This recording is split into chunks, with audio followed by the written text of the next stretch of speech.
Welcome to our deep dive. We're tackling job hunting today. Always relevant. Yeah! You gave me a classic to work with. What color is your parachute? Oh, yeah. The 2018 edition, it's been called, like, the Bible of career advice and... For a reason. Yeah.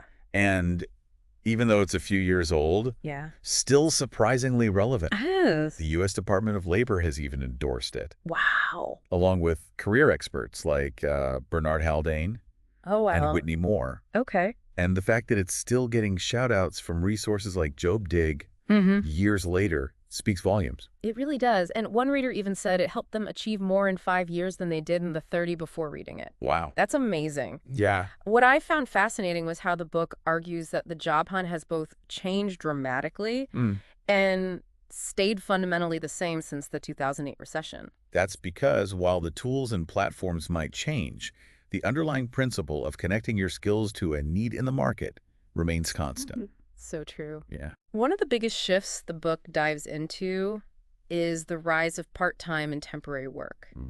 It even predicted that by 2020, 40% of the U.S. workforce would be freelancers. Wow. Have you seen that trend continue? Absolutely. Yeah. Technology and automation have played a role, Right. along with the increasing demand for work-life balance. But the book reminds us that even with these changes, Okay. it's not about jobs disappearing entirely. Right. It's about the tasks within jobs changing. That makes sense. Yeah. So instead of jobs being fully replaced by robots, as some fear, it's more about humans and machines learning to work together, right? Exactly. Okay. The book highlights that only 5 to 19% of jobs are predicted to be completely automated. Okay. The key takeaway is that adaptability Yeah. and continuous learning are crucial in this new landscape. Yeah. We need to reimagine our lives in the world of work, Okay. as the book puts it. And that's where self-inventory comes in, right? Absolutely. Figuring out what skills you have. Yeah. Which ones are transferable, Yeah. where you might need to upskill. Absolutely. Yeah. If we connect this to the bigger picture, Okay. think about the rise of the Internet of Things. Sensors and robotics are becoming integrated into almost every industry. Wow. Understanding how humans and machines can effectively collaborate in these fields Yeah. is a valuable skill set for the future. So exploring those areas could be a smart move for someone looking to, like, future-proof their career. Without a doubt. Okay. Now, are you ready for a myth buster? Haha. This book boldly states that resumes are a lousy way to go about finding a job. Oh, yeah. It even claims that only 1 out of 270 resumes actually leads to a job. Oh, really that low? Yeah. I have to admit, I'm a bit skeptical. Huh? Why are resumes suddenly so ineffective? Okay, well, I mean, they've been the standard for so long. I have. Yeah. But think about it. Okay. Employers often receive hundreds, sometimes thousands of applications for a single opening. Wow. Yeah. They use resumes primarily for elimination, So? not selection. Right. It's a quick way to weed out candidates who don't meet the basic requirements. So with everyone applying online these days, Yeah. resumes are just getting lost in the sea of applications. Right. And then there's the rise of LinkedIn and other online platforms. So what's the alternative? Right. How do you stand out in this new world? The book calls it building your Google resume, Okay. essentially your online presence. Oh, okay. Employers are going to Google you anyway, Right. so you want to control what they see. That makes sense. But it's not just about having a polished LinkedIn profile. Okay, I'm all ears. Spill the secret sauce. The book actually recommends some methods that may seem a bit old school, Okay. but they emphasize the power of direct outreach and personal connections. Okay. Intrigue me. Okay, What are these methods? think job clubs, Okay. networking through the yellow pages. Oh, wow. Yes, the actual physical book, and even directly approaching small employers. Wow. Going old school. Yeah. But I guess it makes sense. Smaller businesses might be more receptive to that kind of approach. Right. Plus, you're not just another faceless application in their inbox. Exactly. Yeah. And in this new world of work, Yeah. where adaptability and demonstrable skills are so important, personal connections and being able to showcase your abilities directly become even more valuable. Right. It's not enough to just list your skills on a resume. Okay. You need to bring them to life. All right, let's talk about another part of the job hunt that can be nerve-wracking, interviews. Oh, yeah. But this book has an interesting perspective. Okay. It says interviews are like dating, Haha. not selling a used car. I like that. Can you elaborate on that? It's a great analogy. Yeah? Instead of trying to desperately sell yourself as the perfect candidate, Right. it's about finding the right fit for both you and the employer. Yeah. It's about two-way communication and genuine connection. Right. Just like dating.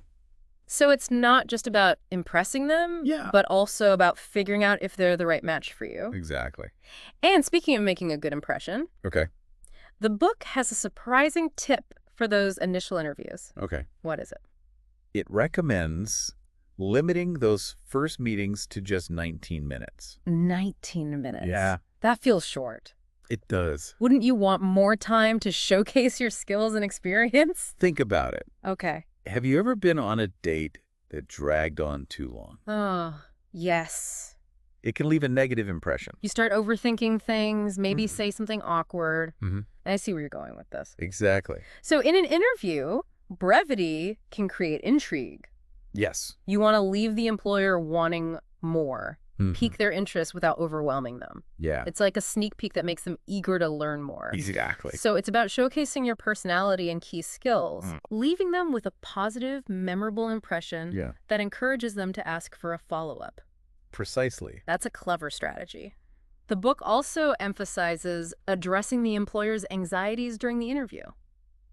Right. Can you unpack that a little? Of course. Yeah. Remember, they're taking a risk too. Right. They want to be sure you can do the job, that you'll be reliable, Yeah. and that you'll be a good fit for their company culture. So how do you address those concerns without seeming insecure or defensive? By proactively demonstrating how your skills and experiences can mitigate their worries. Oh, okay. For example, Yep. if they're concerned about your lack of experience in a specific software, Yeah. you could share a story about a time you quickly mastered a new program. It's about turning potential weaknesses into strengths by showing how you've overcome similar challenges in the past. Exactly. And using stories to illustrate those points makes it more engaging and memorable than just stating facts. Right. Exactly. Stories help employers connect with you on a personal level and see how your skills translate into real-world success. Speaking of potentially awkward conversations, let's tackle salary negotiation. Oh, yeah. It's something many people dread, Uh-huh. but the book lays out a key principle to remember. Okay. Whoever mentions a figure first generally loses. It's a Mhm. bit of a strategic dance, isn't it? It is. But it's not about being adversarial. Right. It's about being prepared and knowing your worth. Exactly. So how do you avoid falling into that trap? Okay. I mean, at some point, the salary conversation has to happen, right? Absolutely. Yeah. The book stresses the importance of thorough research Okay. before the negotiation even begins. Okay. Websites like Glassdoor, Salary.com, and PayScale can be helpful for online research, Mm-hmm. but don't underestimate the power of offline research as well. You mean talking to people in your field or industry to get a sense of typical salaries? Exactly. Okay. Networking can provide valuable insights that you won't find online. Right. And when the time comes to discuss salary, Mm-hmm. confidently state your desired range. Okay. But be prepared to justify it based on your research and experience. And if the employer throws out a lowball offer, Yeah. you have to be willing to walk away if they can't meet your needs. Right. It's about knowing your worth and advocating for yourself. Absolutely. Now, what most unique and powerful tools the book presents is the flower exercise. Oh, yeah. Have you ever heard of it? I have. Yeah. It's really cool. It's all about self-discovery. And Yes. figuring out your ideal career path, right? Yeah, yes. It's more than just thinking about job titles. Mm. It encourages you to consider what truly motivates you, Yes. what kind of work environment you thrive in, Yeah, and even your ideal location. absolutely. It's about painting a complete picture of who you are, Yeah. not just in terms of your work history, Mhm. but also your values, interests, and aspirations. Precisely. And the book uses this visual metaphor of a flower with 7 petals. Each petal represents a different aspect of you to consider. Right. So walk me through those petals. What are the Okay. key areas it covers? Well, we already touched on one petal, Okay. transferable skills. Mm-hmm. These are the abilities you can apply across various jobs and industries. Right. Then there's the petal for your goal, purpose, or mission in life. Mm-hmm.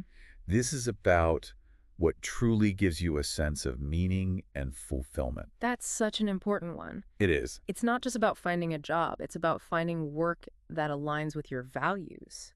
Absolutely. What are some of the other petals? There's a petal for favorite special knowledges. Okay. These are the subjects or areas you've learned about simply because you are fascinated by them. That's interesting. Yeah. It's about tapping into your natural curiosity and interests. Exactly. And then you have a petal for your preferred working conditions.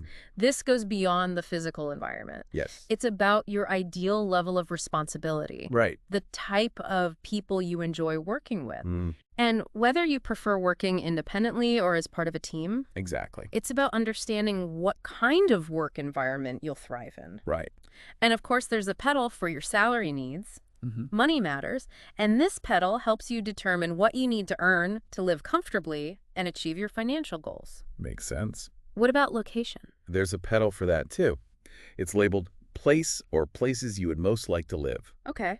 This speaks to your geographic preferences. Yeah. Do you thrive in a bustling city, a quiet suburb, or a rural setting? It's about finding a place that feels right for you and supports your lifestyle. Yes. And finally, there's a petal for all the other rewards you would like to get besides money from your work. Right. This is where you consider things like recognition, opportunities for growth, Yeah. making a difference in the world, Right. or even just having a sense of purpose in your daily tasks. That's such a great point. It's not all about the money. This exercise helps you define what a fulfilling work life looks like for you.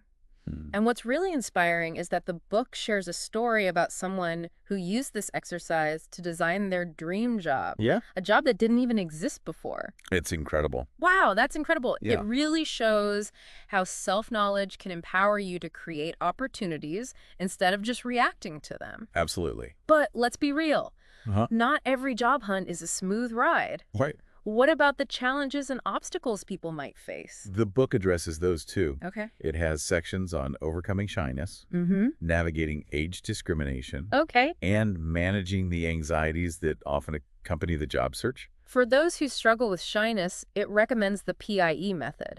Can you explain how that works? It stands for Practice Interviewing for Employment. Okay. And it's a brilliant way to build confidence by gradually increasing the stakes of the interview experience. So it's like easing into those high-pressure situations, almost like a dress rehearsal for the main event. Exactly. The first stage involves practicing with people you already know, focusing on a topic you're comfortable discussing. Right. So you're getting comfortable with the conversation itself before the pressure of a formal job interview. Exactly. And then finally, you're ready for the actual job interview, armed with the confidence and experience you've gained through the previous stages. It's a clever way to break down the interview process into manageable steps and overcome those initial anxieties. Okay, we've covered a lot of ground here. We have. It's clear that What Color is Your Parachute is a treasure trove of information for anyone navigating the modern job market. Absolutely. And we've only just scratched the surface. There's so much more to unpack. Oh, right. Well, I'm ready to dive deeper. Let's continue exploring these insights in the next part of our deep dive. Sounds good to me. Welcome back. We're continuing our deep dives into What Color is Your Parachute? And I'm really excited to explore some of the more unconventional advice it offers. Me too. One thing that surprised me was the book's claim that there are actually far more job openings than most people realize. It's true. Really? The book states that over 10 million job vacancies are available each month. 10 million. It really challenges that common misconception that there are simply no jobs. Wow, that's a huge number. But if that's the case, why do so many people struggle to find work? That's the million-dollar question.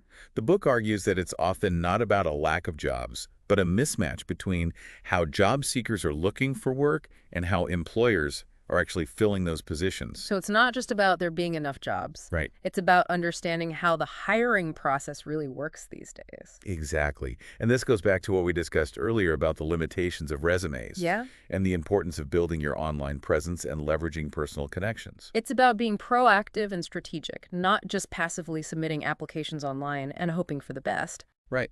The book actually points out that applying online to job postings has a shockingly low success rate. Really?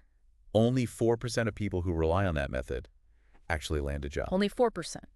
So what are the alternatives? What does the book recommend instead? It suggests focusing on methods that have a much higher success rate, Okay. like joining job clubs, Mm. using the yellow pages to identify potential employers, Wow, the yellow pages. and even get this knocking on doors. Knocking on doors. Yeah. Really? That sounds a bit bold. It might seem a bit old-fashioned, but think about it. Right? You're demonstrating initiative. Yeah. You're putting yourself out there, Mm-hmm. and you're making a personal connection. It takes guts, but I can see how it could make a lasting impression. Exactly. Yeah. And the book emphasizes that employers often have preferred methods for filling vacancies. Okay. And those methods don't always align with what job seekers are doing. Okay, I'm all ears. Tell me more about how employers approach hiring. Well, the book explains that employers often favor filling vacancies through internal promotions or referrals from their current employees. Oh, okay. They also rely heavily on networking and direct contact with potential candidates. Mm-hmm. And some even utilize temp agencies to find talent.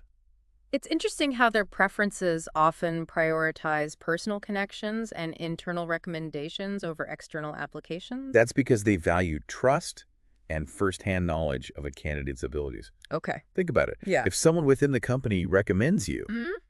it carries more weight than a random resume. It makes sense. Yeah. They're essentially vouching for you and your skills. Right. So networking is more important than ever. It is. But even if you have the right connections, Mhm. salary negotiation can still be a tricky hurdle. It can be. Yeah. But remember that key principle we talked about earlier. Yeah. Whoever mentions a salary figure first Right.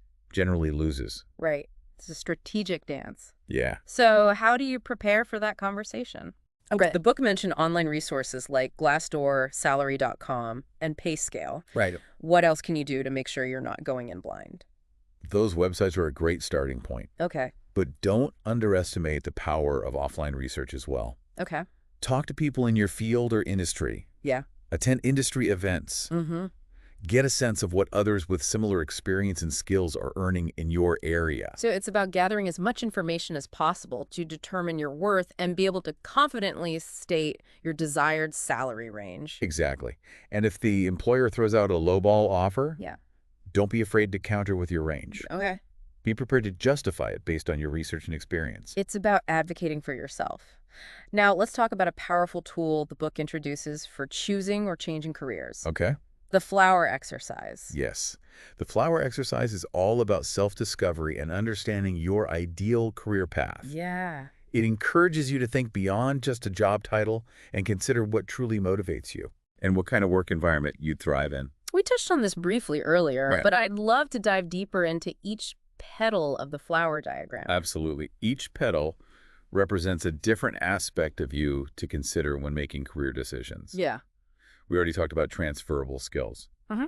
But let's move on to the petal for goal, purpose, or mission in life. Okay.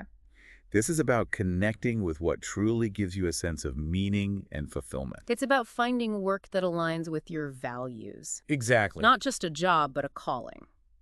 Then there's the petal for favorite special knowledges. Okay. These are the subjects or areas you've learned about just because you were fascinated by them, Interesting. even if they're not directly related to your current career. It's about tapping into those passions that might be lying dormant, you know, Yeah. the things you'd geek out about even if you weren't getting paid for it. Yes. Then we have the petal for preferred working conditions. Okay. This goes beyond the physical environment. It's about considering your ideal level of responsibility, Okay. the type of people you enjoy working with, Mm-hmm. and whether you prefer working independently or as part of a team. It's about creating a work environment where you can truly thrive. Exactly. And let's not forget the salary needs petal. Right. This helps you determine what you need to earn to live comfortably and achieve your financial goals. Money matters. It's about being realistic and knowing your worth. Right. What about location? The place or places you would most like to live, petal, is all about exploring your geographic preferences. Okay. Do you crave the energy of a bustling city, Mm-hmm.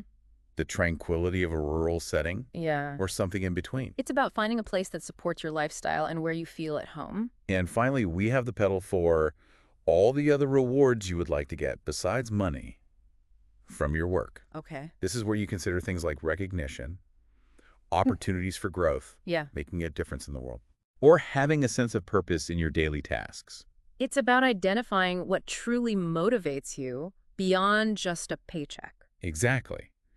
The flower exercise helps you paint a complete picture of what a fulfilling work life looks like for you. Yeah. And as we mentioned earlier, the book even tells a story about someone who used this exercise to design their dream job, Right. a job that didn't even exist before. It's incredibly inspiring. It is. It shows how self-awareness and a bit of creativity can unlock possibilities you might never have imagined. Absolutely. But let's face it, Yeah. not everyone knows exactly what their dream job is. Right. And even if you do, Mhm. transitioning into a new career can be daunting. Absolutely.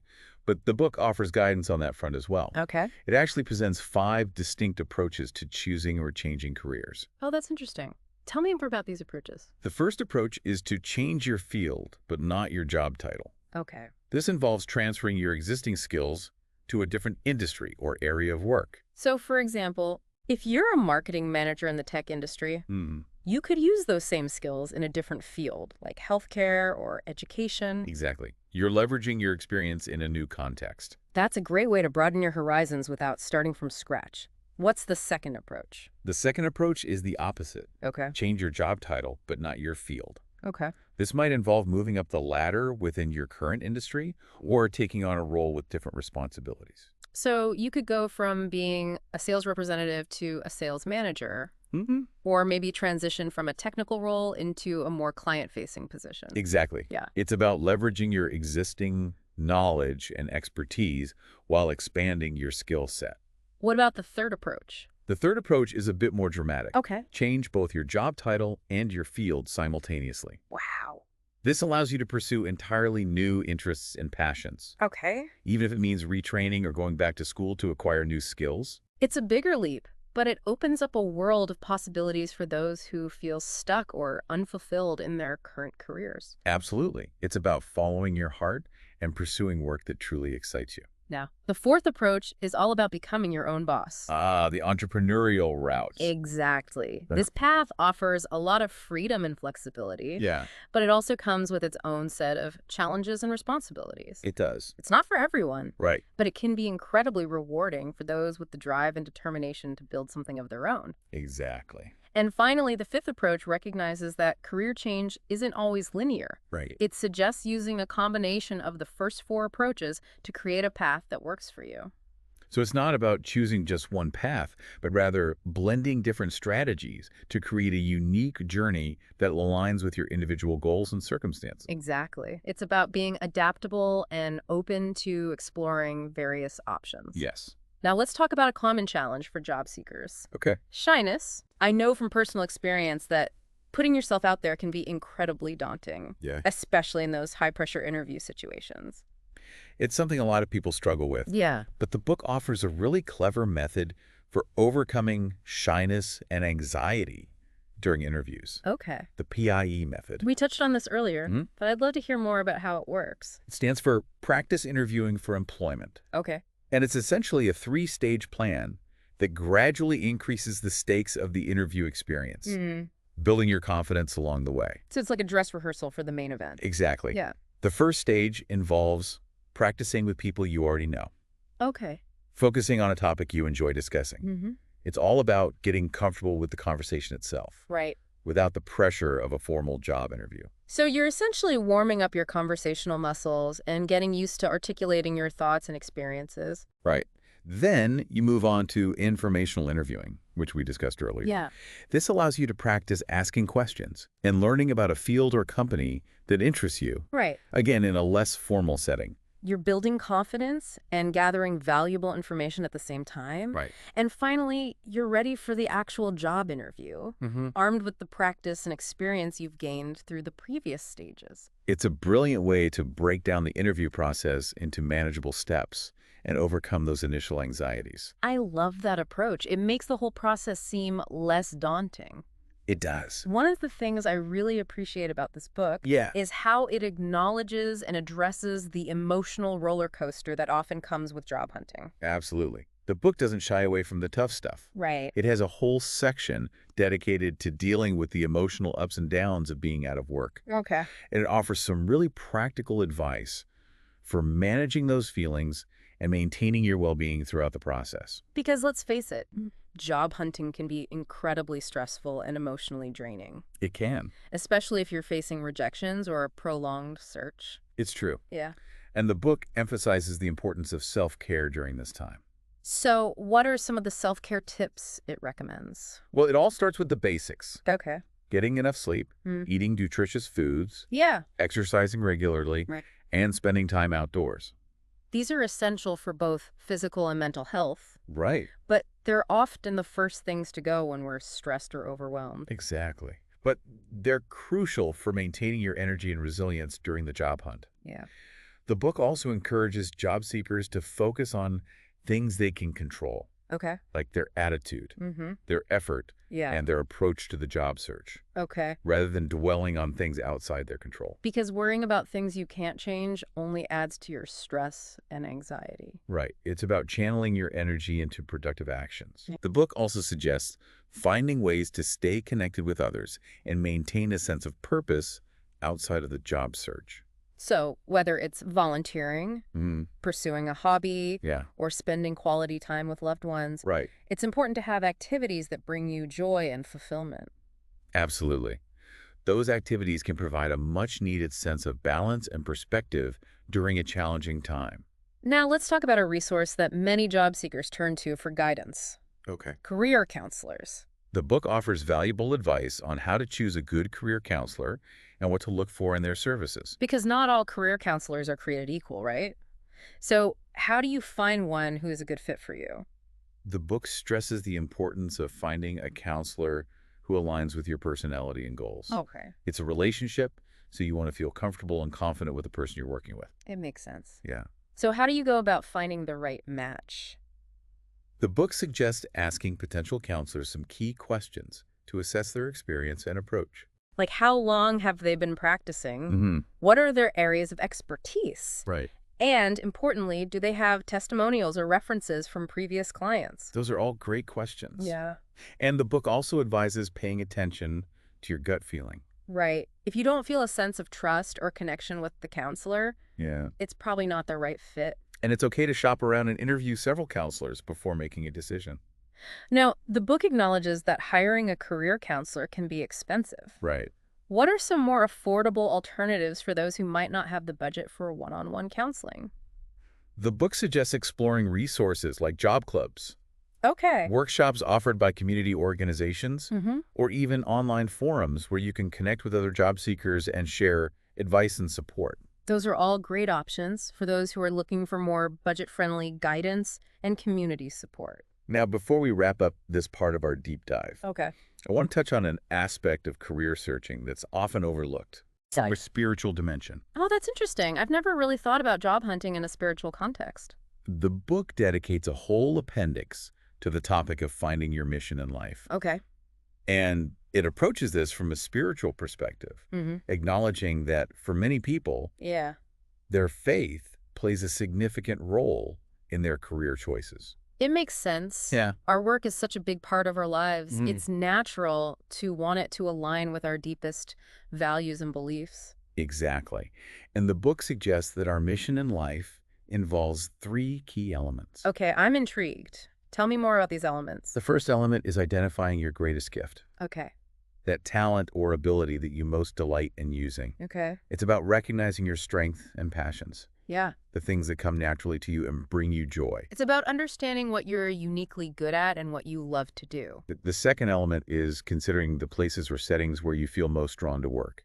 This speaks to your ideal work environment and the kind of people you enjoy being around. Right. It's about finding a place where you feel comfortable, Yeah. supported, Mm-hmm. and inspired.